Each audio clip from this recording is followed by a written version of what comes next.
Welcome to Man in America, a voice of reason in a world gone mad. I'm your host, Seth Holhouse. So tonight's show, I had set out to make it more of a weekly news recap. And just so you know, that's actually part of my plan, is I'm going to start doing a weekly show, probably Fridays, where it's just a look at the week, the previous week, and just look at things just through my lens of what do I think is important to talk about.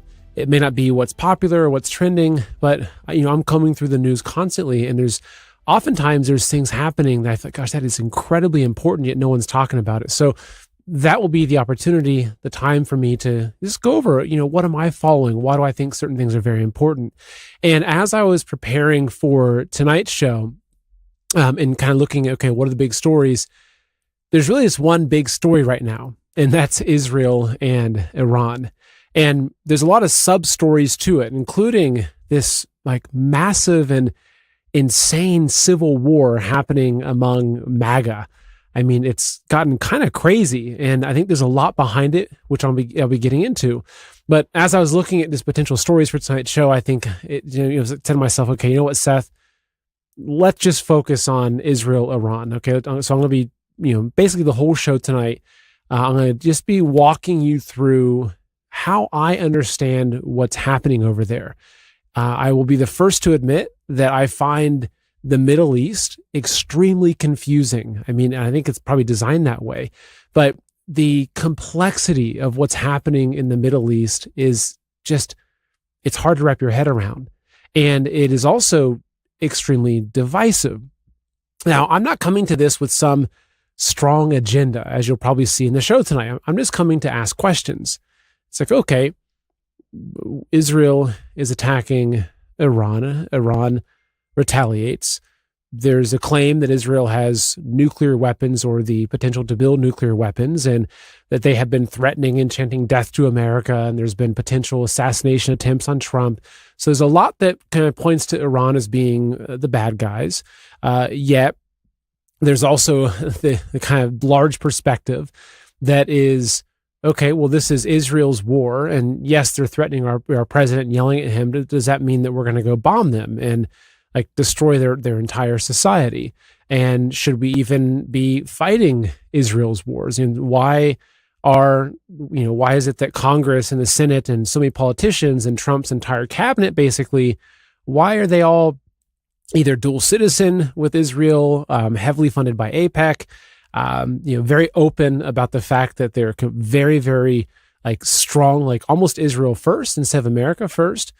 These are questions that we should be asking ourselves, just objectively. And so that's what I'm going to do in tonight's show. Now, maybe there's certain things I'm going to say that you're going to disagree with, and hey, great. Right? We still have free speech here in America.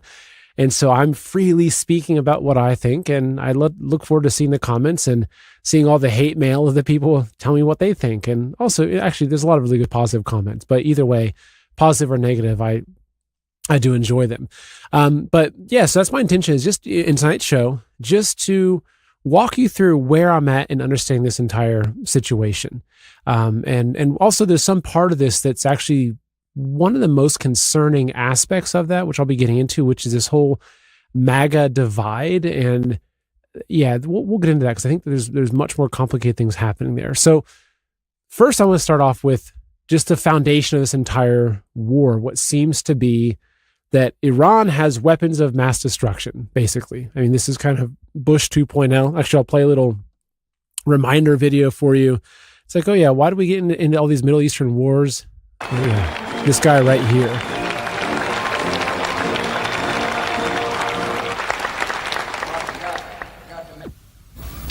I take the threat very seriously.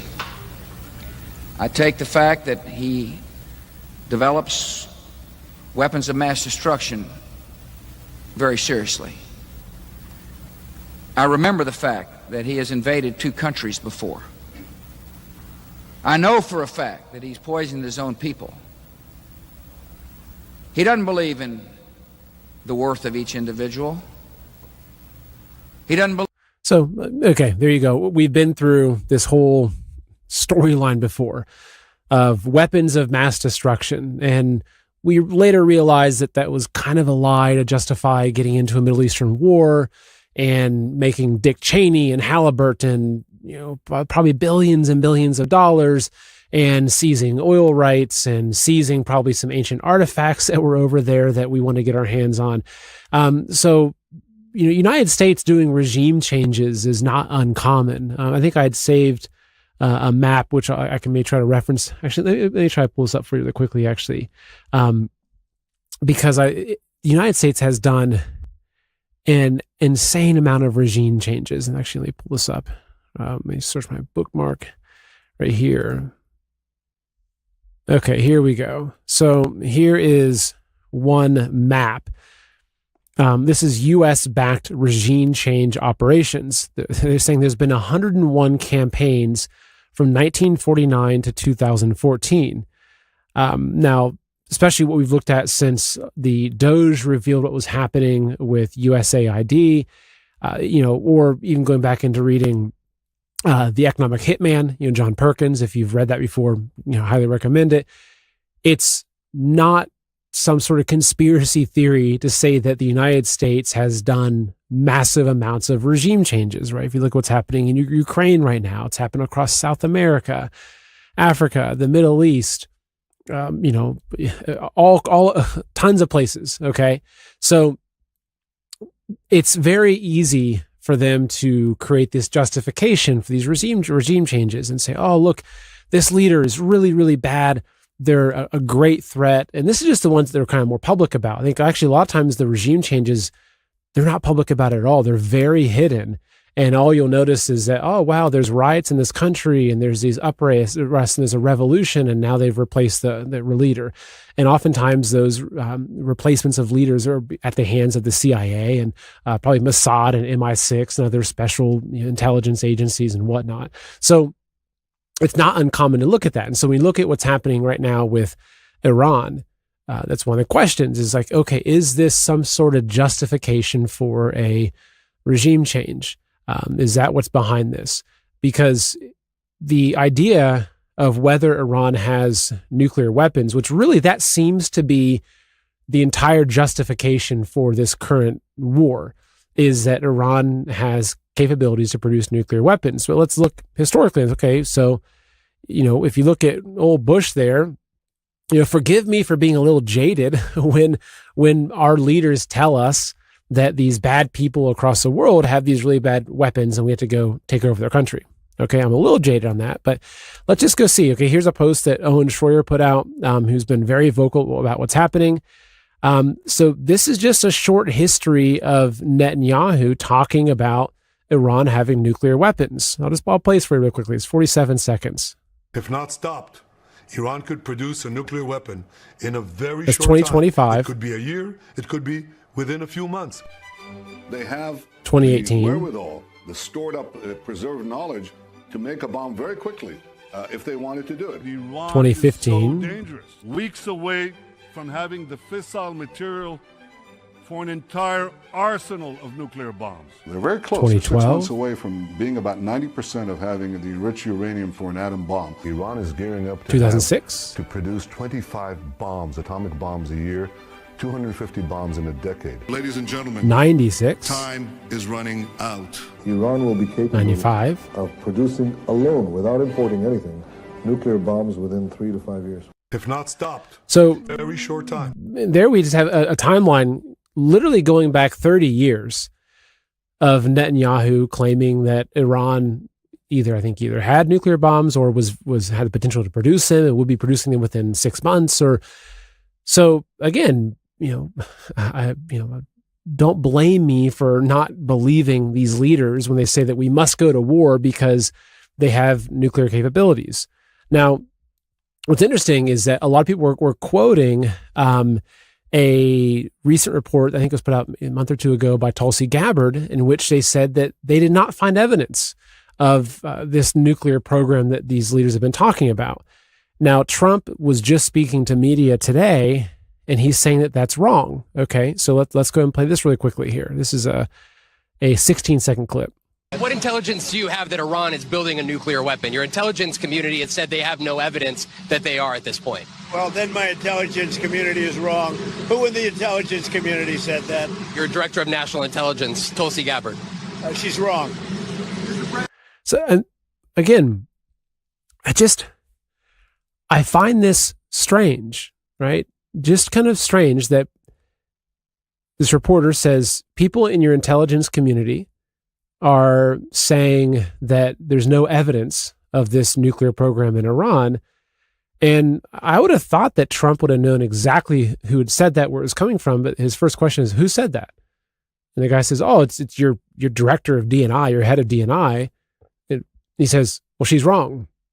So again, this just leaves me confused, right? I mean, because I remember back when Trump got in and he's picking his he's putting everyone in place, and everyone was cheering on Tulsi Gabbard, and it felt like there was this like Avengers, this superhero assembly of Kash Patel and Dan Bongino and RFK and Tulsi Gabbard and all these people coming together, and that whole energy and movement just seems very shattered and split up right now. And I just want to take a quick step back and just share some overall thoughts on Trump. My thought with Trump is not necessarily that he's straight lying to us or he's doing just this absolute terrible job, but it's just thinking, okay, well, how much control does he really have? And I think that there's a lot of people that believe that Trump could just get into office and just make these massive sweeping changes. But one thing that I've come to recently in my own understanding of trying to just see how all these pieces fit together is that if you're looking at the pyramid of kind of what entities or groups or individuals are ruling this world, there's this belief that the U.S. president has all this power. But actually, I honestly, if I had like an org chart of who runs the world, like there's probably layers that we don't even know about. And Trump, as much as we think he's like one of those powerful figures in the world, which he does wield a lot of power, like he could be 5 or 10 rungs down from the top of this structure. Like what we're up against is not just the deep state of bureaucracy in Washington, D.C. Like we're literally up against a multi-thousands of years old lineage of bloodline of evil families. I think that originally came from the Nephilim and got into like the fallen angels, and this is getting like Satan, and that's a whole different story. But like I think that what we're up against is some very, very evil, maybe not even people, entities, demons, whatever they are, that have been ruling this world for a very, very, very long time and have a lot of power, unfortunately. And I really do believe that evil will fall, but at the hand of God. Like I don't think that Trump can somehow magically take down the entire deep state. I mean, deep state, what's that even mean? Maybe the bureaucratic deep state in DC, but the 13 families, the cabal, this whatever's ruling the world. I mean, I don't think that Trump stands a chance up against that on his own. Like I really think that he can help create the right kind of momentum and encourage returning back to faith and positivity and virtue for mankind, and hopefully swing things in a positive direction where God can then look down upon this earth and say, okay, now it's time to remove this evil because the humans have stood up against it, and there's been enough people that have shown that we are deserving of our lives, and we're deserving to have blessings upon this nation and upon this earth. But I just think that it's such a complicated system that it's easy for us to look at Trump in a very black and white manner, even with this war. I mean, I haven't been very vocal about either side, saying it's just so complicated. And while I'm like extremely anti-war, like I don't think we should be going and fighting wars on behalf of Israel or on behalf of any foreign nation for that matter. However, there's probably a lot that I have no idea about, and there's probably a lot that like never even reaches the public sphere of discussion. Like we have no idea what's happening behind the scenes. However, I do know that they have used the justification of the weapons of mass destruction to get us into wars before, that false flag attacks and events like, Pearl Harbor or, 9/11, that there's been tons of these different events that have been used as a means to, get us into war. And I think that fundamentally, which I'll get into towards the end of the show, that all wars are bankers' wars. And so we can't look at this situation without taking a step back and, okay, say, how does this war tie into the global financial system? Because that is where you can trace the origin of a lot of what happens on this earth. So continuing, what's been concerning to me though with this is as we've seen this situation unfold and the potential of going to war, and we have seen a lot of individuals coming out saying, hey, they're either pro-war or against war, I'm seeing an interesting divide happen. And what I'm seeing is that there's a lot of these bigger personalities that are basically saying, I stand by Trump no matter what. Right? So if Trump says war, I'm not going to question it. It's go to war. And so there's that aspect of it, which is like people are saying, look, I've never turned my back on Trump, and I'm purely Trump, which I'll talk about that in a second here. But then the other thing is that there's been a lot of people that have also saying basically that if you are quote unquote MAGA and you don't instantly support Trump going to war, that you're a turncoat, you're a backstabber, you're not true, like you're basically that you're kind of like worthless, right? And actually, I'll share, this is one post. This is from Laura Loomer, who is very pro-Israel. I'm pretty sure she's Jewish, which is okay. That's fine. It doesn't bother me. But she's very pro-Israel. But what's interesting though, look at this post she put out. So many grifters turning on President Trump. I hope he punishes all of them. So this is crossing into a different territory, right? So looking at what Laura is saying here, basically, is that there's a lot of people that don't agree with a geopolitical decision that President Trump may make, right, by potentially attacking Iran. So anybody that voices their opinion, this is what Laura's saying, basically, anybody who is voicing their opinion and not going along and not just blindly supporting Trump, she hopes that Trump punishes all of them. So, I mean, she's basically calling for a dictatorship where, I mean, go look at like what happens in China. If you are online complaining about what Xi Jinping is doing, you're going to have agents showing up at your front door with a black bag over your head the next morning. That's just how it works. So it's just concerning to me. And you see even Graham Allen down there agreed, right?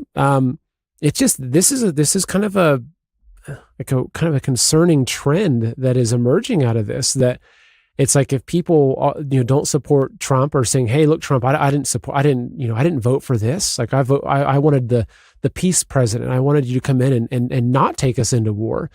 Because if you look at how things are escalating, now China in many ways is saying that they're backing Iran. Russia is backing Iran. I mean, so if say the United States is openly dropping bombs on Iran, this might open up a real World War III. I mean, because right now what we're looking at is we're looking at this kind of Western alliance of the U.S. and Israel and NATO against what's looking like the BRICS alliance, right? China, Russia, a lot of the Middle Eastern countries. I mean, this is serious. This isn't some small matter. But anyway, this rubs me the wrong way. I mean, now look, Laura's done a lot of great reporting and she's very intelligent, but what I'm seeing in her behavior right now, especially because Israel is center to this, it makes me question a lot of things about, what is the real motive behind these kinds of tweets? Because I would, never say that I hope that Trump punishes you for having the wrong opinion. Like, no, maybe yes, if you're like threatening people and you're doing really evil things that are causing harm, it's like, okay, yeah, like there should be laws. But anyway, there's something off with that. But I'll read a post that I put out because I've been thinking about this and I've been watching this kind of develop. And so I put this post out. This is my thoughts. So I'll put this out here. It says, we were never meant to follow any man blindly. When people declare, I'll stand by Trump no matter what, they're stepping into dangerous territory. It's not patriotism, it's idolatry. No politician, no matter how influential, is above accountability. Every man sins. Every leader makes mistakes, which includes Trump. Many of us voted for Trump because he promised to stop the endless wars. Saying, I won't die for Israel or no more foreign wars isn't betrayal. It's holding him to his word. It's saying, I supported you because you said America first. I won't support dragging us into another Middle Eastern bloodbath. But when someone says, I'll never turn my back on Trump, I have to ask, would you still stand by it if he told you to take another mRNA shot, to put your mask on again, to give up your guns? Now, he probably wouldn't say those things, but that's not the point. The point is that our loyalty belongs to truth, not to men. We're commanded not to worship idols, not celebrities, not politicians, not even heroes. So if we don't question those in power, we're not citizens, we're followers. And that is how tyranny takes root, not from the bad leaders, but when the good people stop asking questions. And that's my belief. I think that it's really, really important that whether it's Trump or any other leader that we have to scrutinize what they're doing. When anybody just says blindly trust the plan, or like I'm seeing that too, I'm seeing a lot of people that are just saying, look, whatever Trump does, I trust it. That's dangerous territory. Like it's just dangerous territory. Like, we have to be eternally vigilant. Here's the hard truth. Every 6 years, your dollar loses half its buying power. That means a $100,000 savings account today could feel like $50,000 by 2031. And you see it every time you fill up your tank, buy groceries, or pay the bills. Prices are up. Your dollar's down. But there's a simple way to protect the value of your savings with something real, something proven: gold. An asset that holds its value over time. And that's why I trust Noble Gold Investments. They make it simple to protect your savings with physical gold or silver. No high-pressure sales, no call centers, just honest guidance, one-on-one support, and transparent pricing. And right now, when you open a qualified account, Noble Gold will send you a free 10-ounce silver American flag bar as a thank you. So head over to goldwithseth.com or call 626-654-1906 today to learn more. Again, that's goldwithseth.com or 626-654-1906. Don't just protect your wealth, preserve its power. So what's also been interesting with this, in this whole discussion, is, and actually I think that, let me pull up one more. I had another tweet I wanted to pull up here that I had saved. Let me find it here. Something that Jordan Peterson had shared, which I think is important for us to get into, talking about this report that came out. Let's see. I don't have it immediately to pull up. That's okay. Basically, so I have it to reference. Oh, here we go. Great. This is it right here. Well, for one, actually, okay, let me take a step back. So there was this report that was done by this think tank or group that basically was talking about how there's this massive divide in MAGA. But how this divide in MAGA was tied to all of these bots that were tied to Iran and Muslim groups. So basically, so you look at like what people like Laura Loomer are saying, like in her public spats with Tucker Carlson, which I have a little clip from Tucker's interview with Ted Cruz I'll be showing in a little bit here. But basically what she's saying is that because Tucker is coming out and he's questioning the motives of supporting Israel the way that we are. He's questioning, okay, do we really want to go back into a war? Which I think are relatively rational questions to be asking.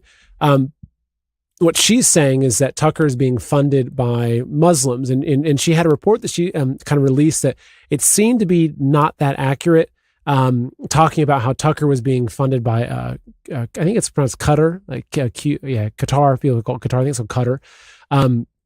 And it seemed like there's some community notes. It seemed like it wasn't actually that accurate.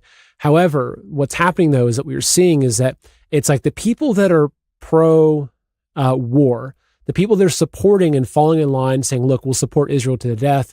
I absolutely support, kind of bombing Iran or whatever it takes for them to get rid of their nuclear weapons.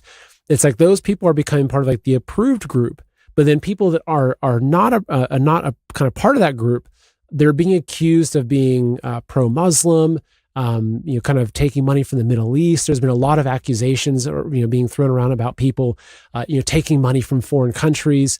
And I do have to. I'm curious what kind of journalists and influencers Israel is paying, because if we're talking about all the people that are being paid potentially by other foreign nations, like we can't forget Israel. So like, are they paying? Because it seems like there's a lot of influencers, very prominent, that like don't dare question anything about Israel. And it's a little bit strange. And you look at Daily Wire, they won't really say anything negative about Israel, but then you also look and you see, oh wait, here's a picture of Jordan Peterson and Ben Shapiro having dinner with Benjamin Netanyahu.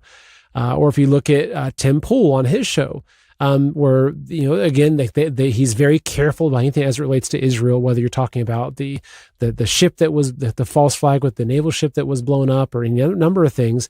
Yet Tim Pool was also recently at some sort of closed meeting with, I forget what it was, whether it was, I'm not sure if it was with, anyway, he was with with Israel. Basically, it was kind of like a closed media meeting where they're trying to help kind of guide what's being said about Israel. So there's a lot that makes me think that basically there's two sides playing this here, right? I'm not going to say that anybody that supports Israel is paid by Israel. There's a lot of people that support Israel for very just reasons, and I agree with some of the reasons. Likewise, though, I'm not going to say that anybody who is anti-Israel is paid by the communists or the Muslims, right? It's like, well, maybe some of them are. I think there's a lot of people that are just trying to figure out what's kind of left, what's right, what's up and down. And granted, I do think that there are lots of people, especially a lot of podcasters, social media influencers, that are being paid by nefarious agencies, whether they're countries or groups or whatever. But I want to kind of pull in this report that came out because Jordan Peterson had shared this and kind of like, oh, this is a groundbreaking report. Here's a report. It was put out by the NCR, the Network Contagion Research Institute. Basically saying, it says, false flags and fake MAGA, how foreign and inauthentic networks use fake speech to destabilize the right from within.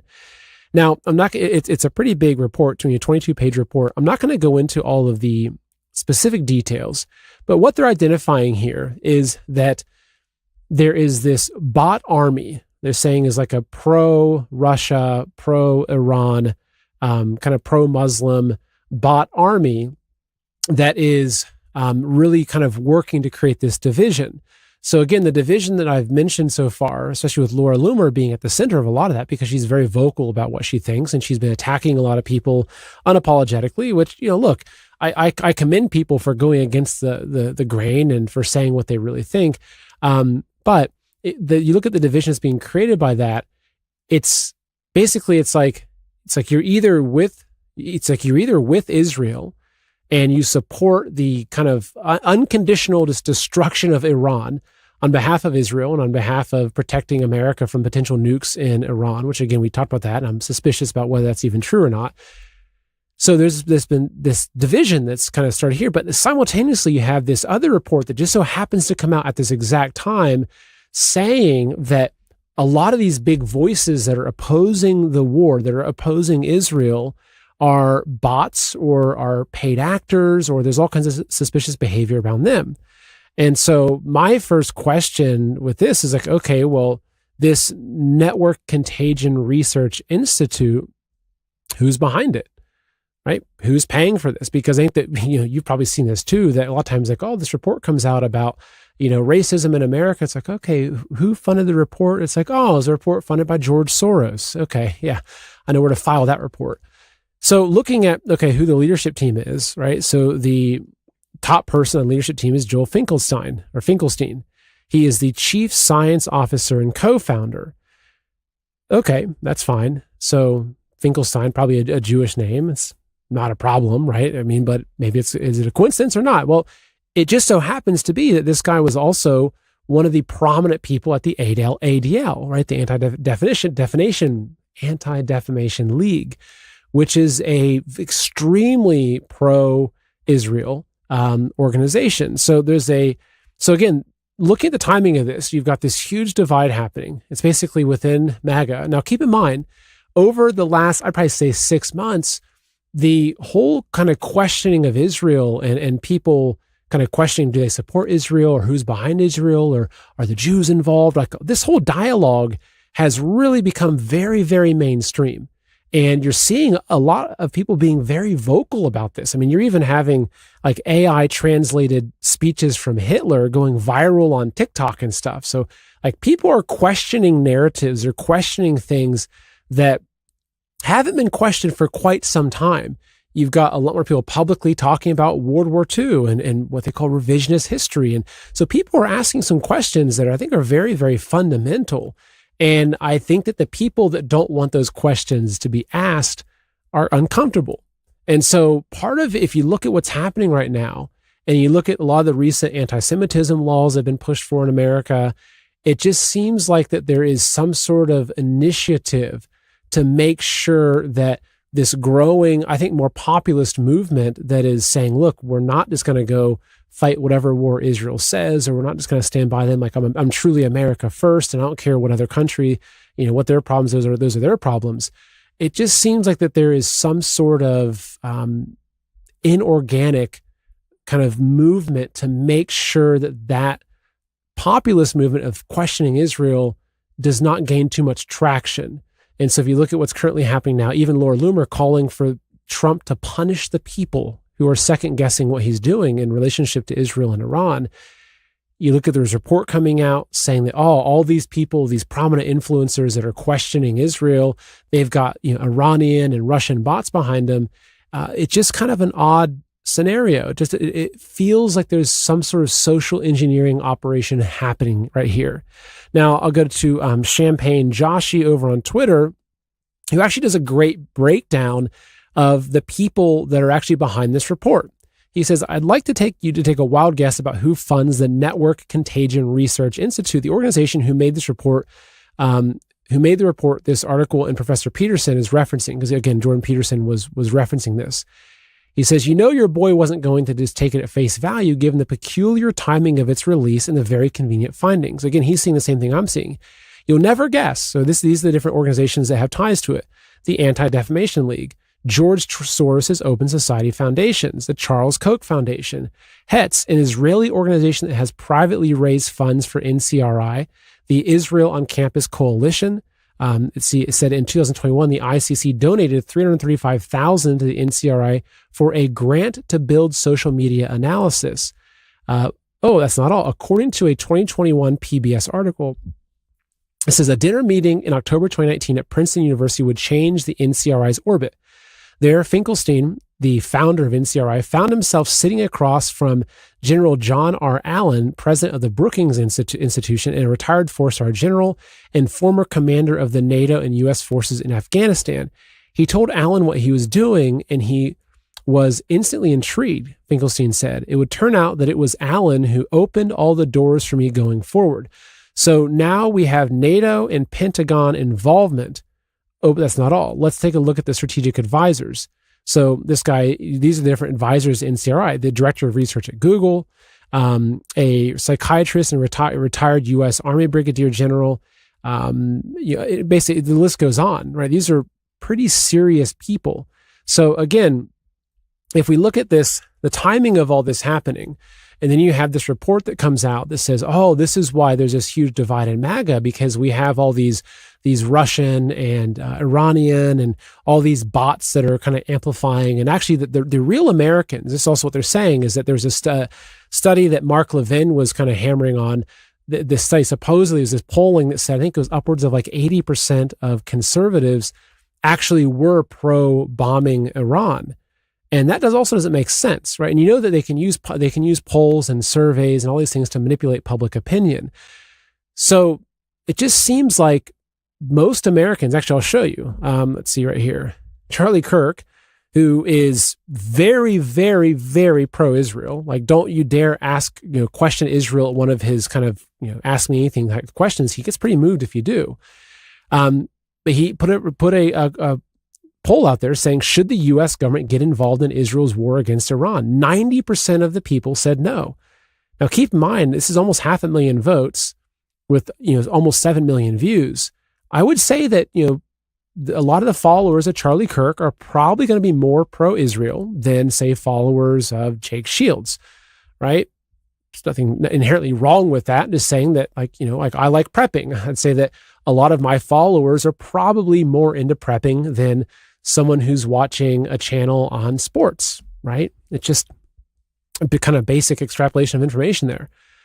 So my guess is that, based upon this, it's like at least 90% of the American people are probably not interested in going to a war with Iran. Yet they're also quoting this poll, and Mark Levin's quoting a poll claiming that 80% of Americans do want that. So I tend to trust this. I tend to trust the actual votes on Charlie Kirk's post there. But getting back into this, though, as I mentioned that, this Joshi, he kind of opened the door and showed us this, that this report has a lot of suspicious characters funding it, people that you would typically say have a particular agenda. And so I think that that's what this kind of ties into. Now, I want to then kind of take a step back now and go to a recent Greg Reese video. So Greg Reese, who from my kind of position in watching the work he does, he seems to be very objective, especially now that he's not even working for Alex Jones Network. I mean, my take on him is he's actually he's just looking for the truth. And when he does his little videos, he presents facts. He's not saying they're just giving a bunch of opinions on things. He's just kind of walking you through historical documents and everything. And so he put together a recent video, one of his Reese reports, which is highlighting just kind of like the history between Iran and Israel. So I'll play this for you. It's about 5 minutes long. I'm going to play this for you though, because this is really helpful for understanding this entire situation. Again, and this is the point of this show today, is to try to walk you through the process that I'm going through and trying to make sense of what's happening over there. So I'll play this for you, and this should hopefully be insightful for you.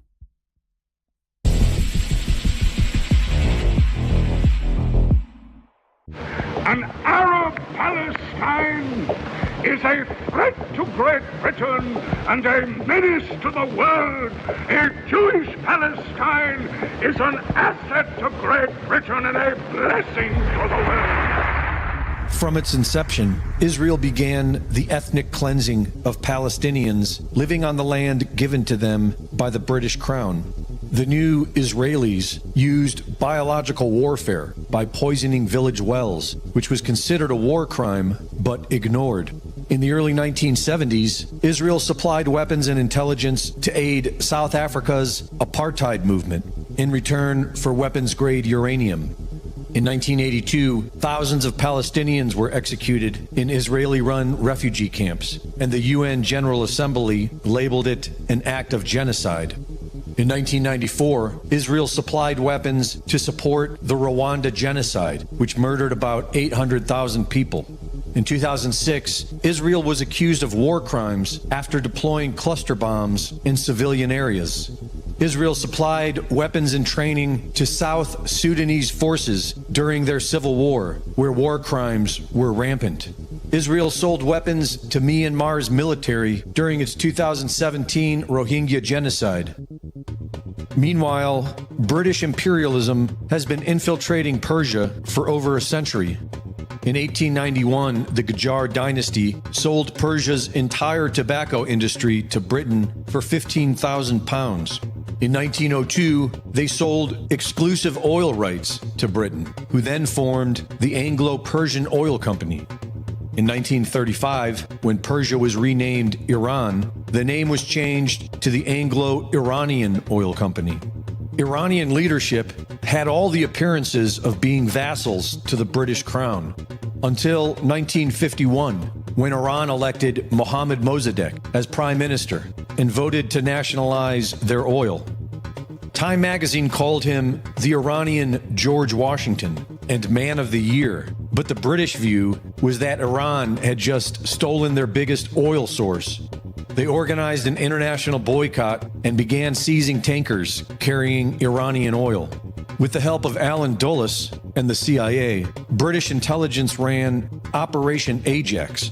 Mohammad Reza Shah was taken into protective custody by British intelligence and received cash from the CIA.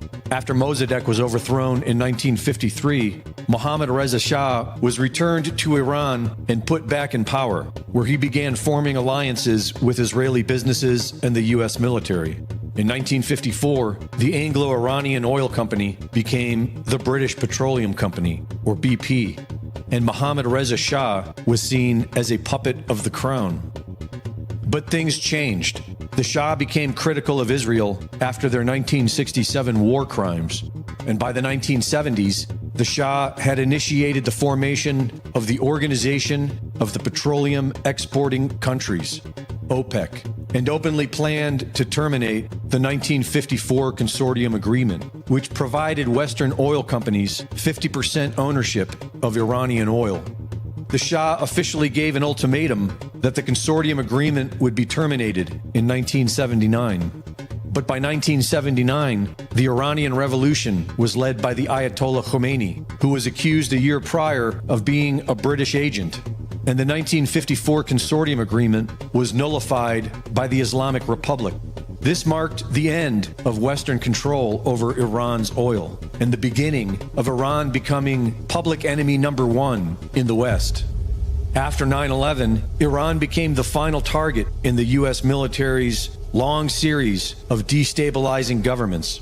They are now in the crosshairs, and Reza Pahlavi, the crown prince of the Pahlavi dynasty, puppet to the British crown and Zionist, is being sold to the people as a new leader. Greg Reese reporting.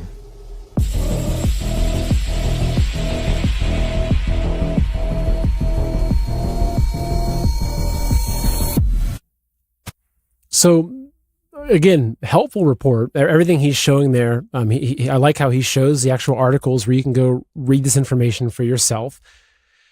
But the bigger picture here, and this is what I want to kind of get to in conclusion of this, is that all wars are bankers' wars. And I think that a lot of what's happening is that. I think that if you take a step back and you look at the global banking system and you look at how this debt-based system is really, really ending, it's kind of nearing the end. And I've done so many shows on this, and you just kind of go back and you'll see a lot of them. But the financial system that our world is run on, especially with the dollar being the world reserve currency as a fiat currency that they've completely overprinted, this whole system is like on the verge of collapsing.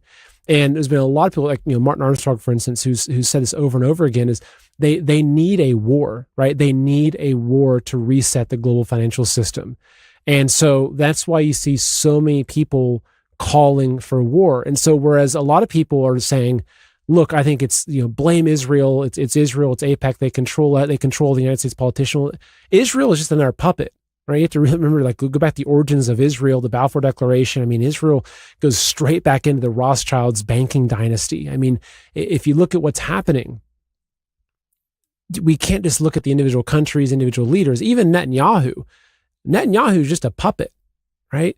Like, he's just a puppet. These, to think that really any world leader you see has this complete autonomy. Well, sometimes it happens, but then those world leaders, they last a year or two before they get overthrown by a CIA coup and they get hung out to dry, they get mutilated and murdered, right? And then they bring somebody else in.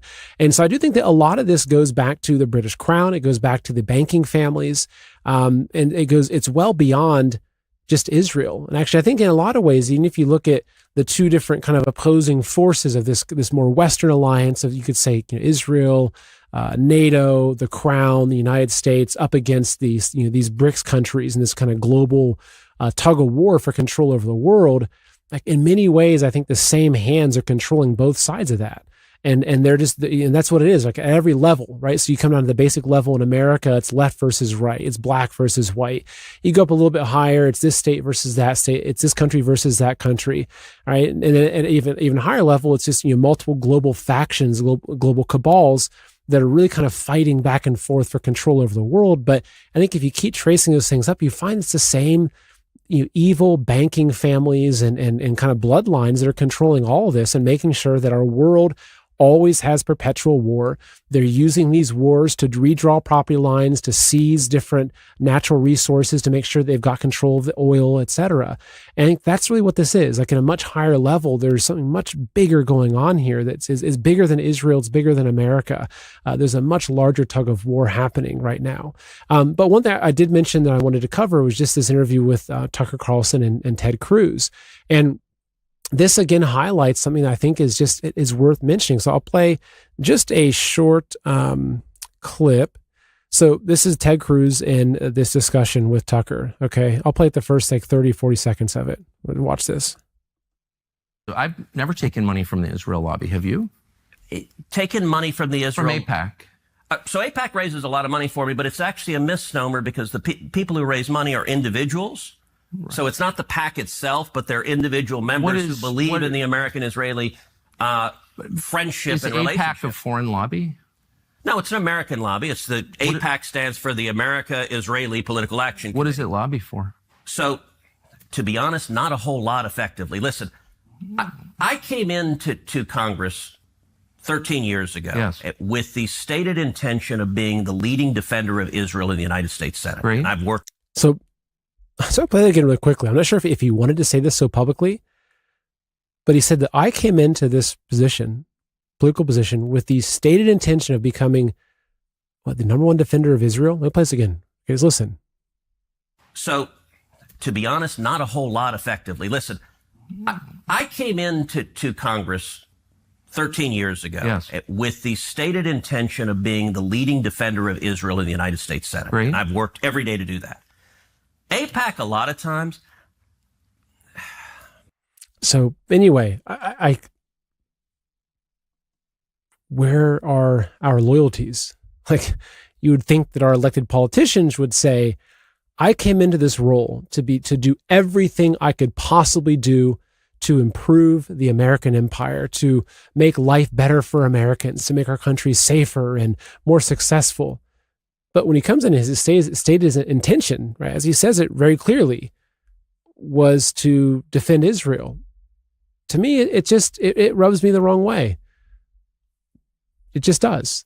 And so when you see people like that, like Ted Cruz, that are, or say like a Mark Levin, you see these people that are so, like, they're war hawks, right? They're what you call the neocons, right? It's like they want war. They want war.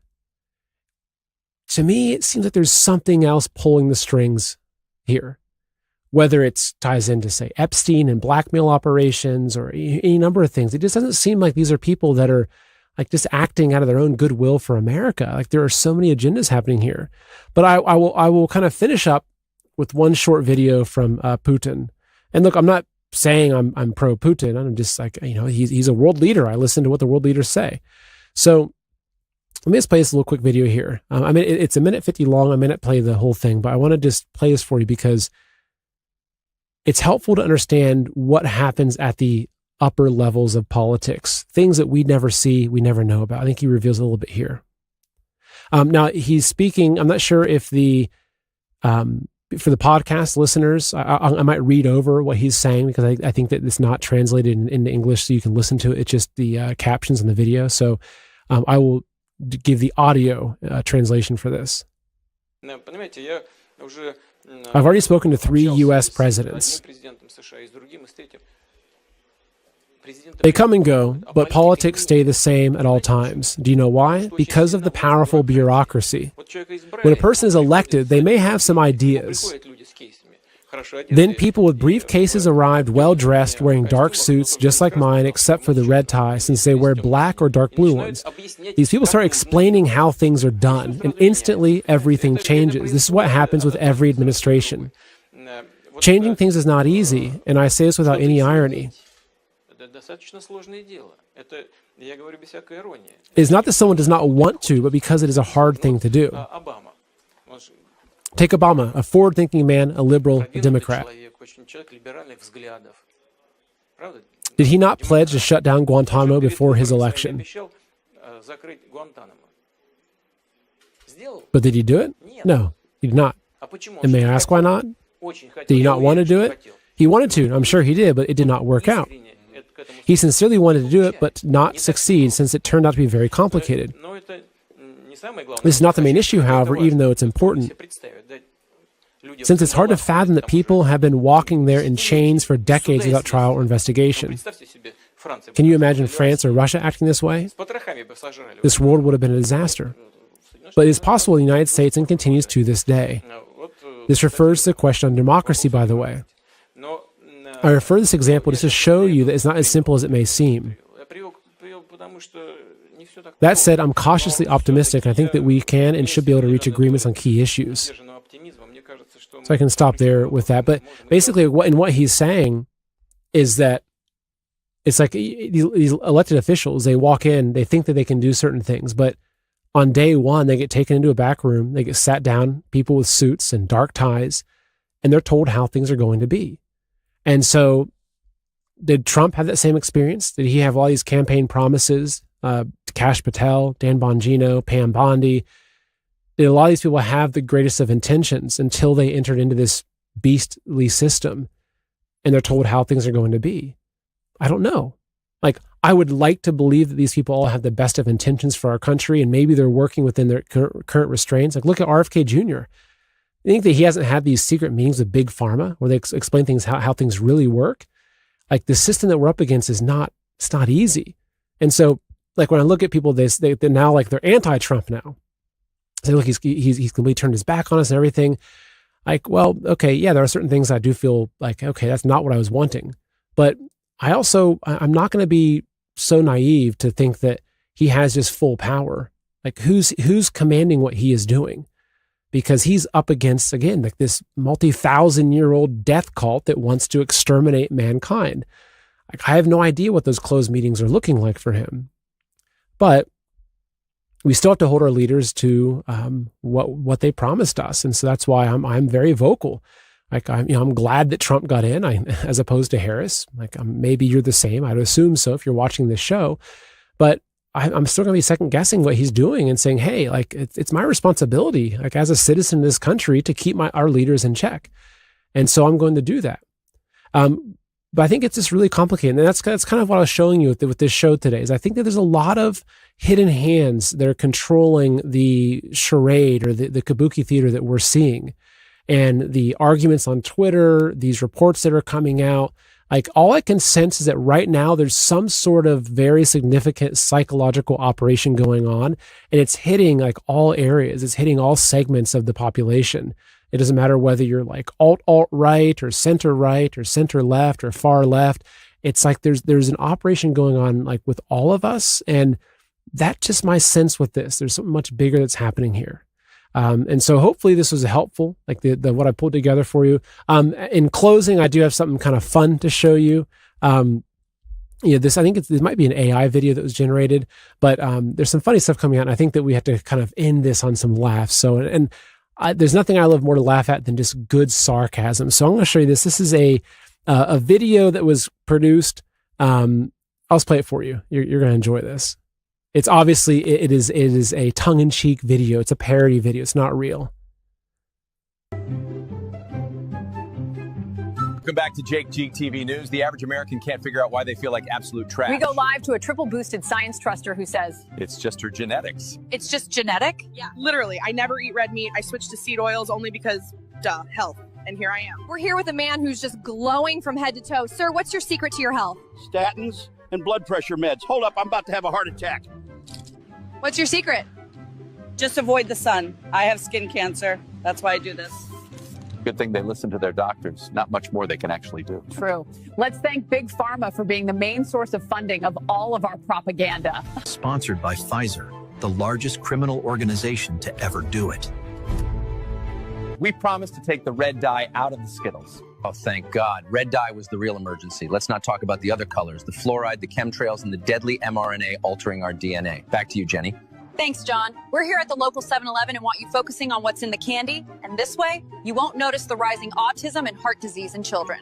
Well, autism and child heart disease isn't that big of a deal. It's not like the jab causes turbo cancer or anything. Jessica goes live to find out how to prevent it. How are we going to prevent cancer? Do you know how much commission I make off chemo treatment? Next question. What's the best way to stay healthy in today's world? The key to getting healthy is lowering your cholesterol. Trust me, I'm a doctor. Look, just trust your fat doctor. He once watched a 1-hour lecture on nutrition. I don't know. Some of it's kind of sad. I mean, but it's actually pretty funny, unfortunately. So anyway, as we're concluding today, I appreciate you sticking with me for the show. Thank you for watching. I'm going to be trying to do more of these, one-on-one things and start doing some more Q&As and just kind of conversations with you. And one of my goals is to actually have a call-in portion. So we're not there yet, but I want to actually have a call-in portion of the show where you can call in. I can talk to you, and because I get lonely just staring at a teleprompter. I'd love to talk to some real people like you. So anyway. Thank you for being here. If you've watched the show, if you enjoyed it, please share. Make sure you're subscribing to wherever you're watching. And I'll be back again, I think, tomorrow night with another show coming out. So, yeah, just thank you. Let me know in the comments what you think. Whether you like this show or not, like whether you agree with me or disagree with me. Now, of course, there's like the trolls that come on there and they just call me names and stuff. And I smile because it's like, okay, I'm not really that bothered by you, some random name calling me names online. But I love hearing your feedback. I love when you say, hey, Seth, you missed something here, or this point really helped me, because I read most of what you tell me, and I really appreciate that. So thank you for this, and I will see you next time. Do you keep hearing more cases of your friends and family getting a life-threatening diagnosis of cancer? Or perhaps it's even happened to you? Well, the unfortunate reality is that turbo cancer is now a worldwide epidemic. But the question we should all be asking is, what can I do about it? Well, the good news is that there are therapies that are working and proven in thousands of clinical studies. So one study on PubMed found that breast cancer's growth rate dropped by 40% in only 24 hours after using red light therapy. Another study on prostate cancer found that 49% of the over 400 male participants went into remission with just one red light therapy session. A lymphoma cancer pilot study showed that 3 out of 3 of the patients became cancer-free. It sounds unbelievable, but it's true. And you can discover all this information and more in a special training program from investigative medical journalist Jonathan Otto, who will show you how you can use red light, including the specific wavelengths as proven by studies, for all different types of cancer, as well as tinnitus, weight loss, wrinkles, acne, dementia, cognitive function, depression, anxiety, long COVID, jab injuries, stem cell regeneration, lower back pain, sciatica, the whole array of autoimmune diseases, including thyroid disease, arthritis, lupus, and gut disorders, and so much more. In fact, you can get your own in-home red light therapy device risk-free, as you're completely covered by a 60-day money-back guarantee and a 3-year warranty. On top of that, we've got financing options so you can get it now and pay later. And the best thing, folks, is that this technology has become amazingly affordable. It's way less than you'd expect, with the smaller units costing only a couple $100. So just go to myredlight.com to make sure you don't miss out this free special training program and claim the extremely limited time bonus gifts and discounts, which include an additional 10% off with the coupon code SETH. Again, go to myredlight.com to get access to the free training. And if you make a purchase, make sure you use a promo code SETH, that's SETH, to get an additional 10% off the already heavily discounted red light therapy products.